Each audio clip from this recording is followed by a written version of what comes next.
ஒரு அழகான காட்டில் ஒரு சின்ன சிங்கக்குட்டி ராஜா வாழ்ந்து வந்தான். அவன் எப்போதும் நான் ரொம்ப வலிமையானவன் என்று நினைத்து கொண்டே இருந்தான். ஒரு நாள் தப், ஒரு சின்ன எலி தண்ணீரில் விழுந்தது. உதவி, உதவி என்று அந்த எலி கத்தினது. சிங்கக்குட்டி ராஜா அதை பார்த்து சிறிது சிரித்தான். அப்போ ஜீப்ரா மெதுவாக சொன்னது, சின்னவர்களும் முக்கியம் நண்பா.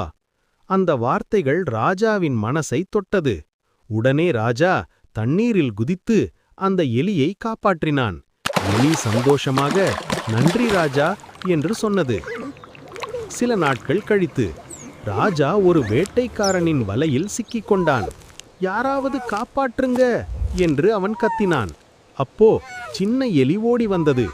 அது தன் கூர்மையான பல்லால் கடிக் கடிக் என்று வலையை கடித்தது.